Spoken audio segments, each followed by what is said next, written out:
हर हर महादेव, जय श्री शंभू। भगवान शिव शंकर भोलेनाथ की महिमा को कौन नहीं जानता है। आइए आज हम लोग जानेंगे महाशिवरात्रि की व्रत कथा और पूजन विधि के साथ साथ महाशिवरात्रि व्रत रखने वाले सभी भक्तों को शिव शंकर भोलेनाथ कैसे कल्याण करते हैं और कैसे धन जन की प्राप्ति होती है। एक बार की बात है कि माता पार्वती ने भगवान शिव शंकर जी से पूछा, ऐसा कौन सा श्रेष्ठ तथा सरल व्रत पूजन है जिससे मृत्यु लोक के प्राणी आपकी कृपा सहज ही रूप से प्राप्त कर लेते हैं। उत्तर में भगवान शिव शंकर भोलेनाथ ने मुस्कुराते हुए पार्वती जी को जवाब दिया। शिवरात्रि के व्रत का विधान बताकर यह कथा सुनाई। एक गांव में एक शिकारी रहता था। पशुओं की हत्या करके वह अपने कुटुंब को पालता था। वह एक साहूकार का ऋणी था, लेकिन उसका ऋण समय पर न चुका सका। क्रोधवश साहूकार ने शिकारी को शिव मठ में बंदी बना लिया। संयोग से उस दिन शिवरात्रि थी। शिकारी ध्यान मगन होकर शिव संबंधी धार्मिक बातें सुनता रहा। चतुर्दशी को उसने शिवरात्रि की कथा भी सुनी। संध्या होते ही साहूकार ने उसे अपने पास बुलाया और ऋणी को ऋण चुकाने के विषय में बात की। शिकारी अगले दिन सारा ऋण लौटा देने का वचन देकर बंधन से छूट गया। अपनी दिनचर्या की भांति वह जंगल में शिकार के लिए निकला, लेकिन दिन भर बंदी गृह में रहने के कारण भूख प्यास से व्याकुल था। शिकार करने के लिए वह एक तालाब के किनारे बेल वृक्ष पर पड़ाव लगाने लगा। बेल वृक्ष के नीचे शिवलिंग था और वो शिवलिंग बेल पत्रों से पूरी तरह से ढका हुआ था। शिकारी को उसका पता नहीं चला।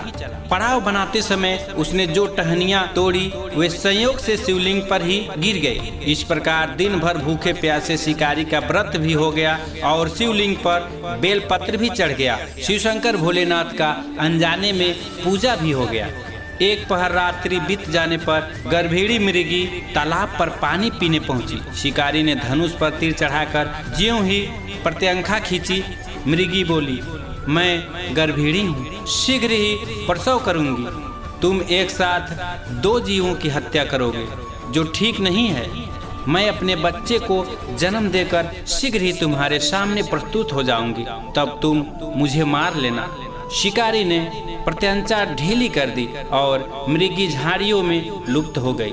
कुछ ही देर बाद एक और मृगी उधर से निकली। शिकारी की प्रसन्नता का ठिकाना नहीं रहा। समीप आने पर उसने धनुष पर बाण चढ़ाया। तब उसे देखकर मृगी ने विनम्रता पूर्वक निवेदन किया, हे पार्थी, मैं थोड़ी देर पहले ही ऋतु से निवृत्त हुई हूँ, कामातुर विरहिणी हूँ, अपने प्रिय की खोज में भटक रही हूँ। मैं अपने पति से मिलकर शीघ्र ही तुम्हारे पास आ जाऊंगी। शिकारी ने उसे भी जाने दिया।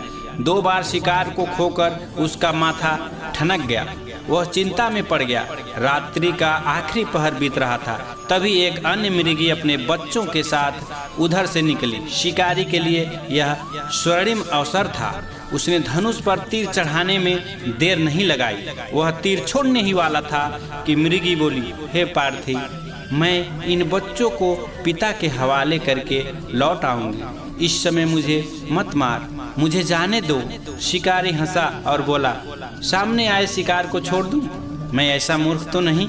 इससे पहले मैं 2 बार अपना शिकार खो चुका हूँ। मेरे बच्चे भी भूखे प्यासे से तड़प रहे होंगे। उत्तर में मृगी ने फिर कहा, जैसे तुम्हें अपने बच्चों की फिक्र है, ममता सता रही है, ठीक मुझे भी ऐसे ही मेरे बच्चों की चिंता और ममता सता रही है। इसीलिए सिर्फ बच्चों के नाम पर मैं थोड़ी देर के लिए जीवन दान मांग रही हूँ। हे पार्थी, मेरा विश्वास करो, मैं इन्हें इनके पिता के पास छोड़कर तुरंत लौटने की प्रतिज्ञा करती हूँ।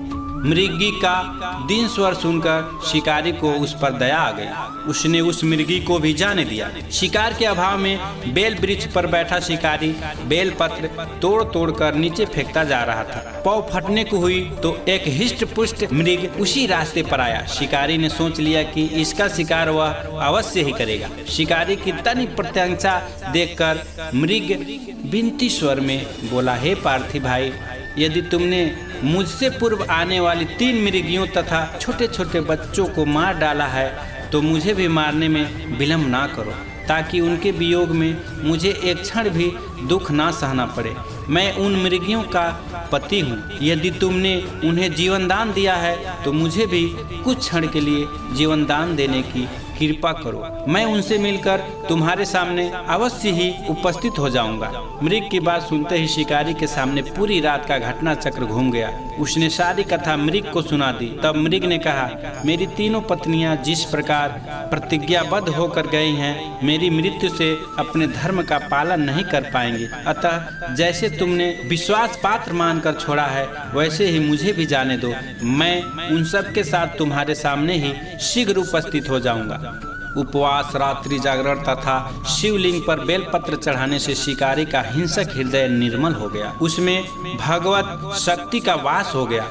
धनुष तथा बाण उसके हाथ से सहज ही छूट गया।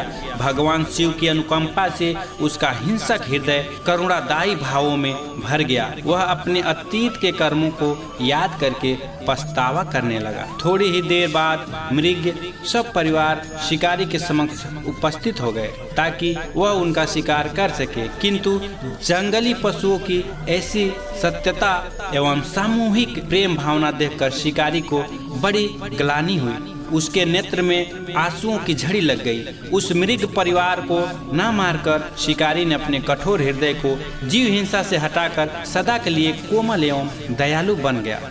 देवलोक से समस्त देव समाज भी इस घटना को देख रहे थे। घटना की परिणति होते ही देवी देवताओं ने पुष्प वर्षा की। तब शिकारी तथा मृग परिवार मोक्ष को प्राप्त हुए। आज का यह वीडियो आप सबको कैसा लगा कमेंट करके जरूर बताएं। मिलते हैं अगले वीडियो में, तब तक के लिए जय शिव शंकर भोलेनाथ।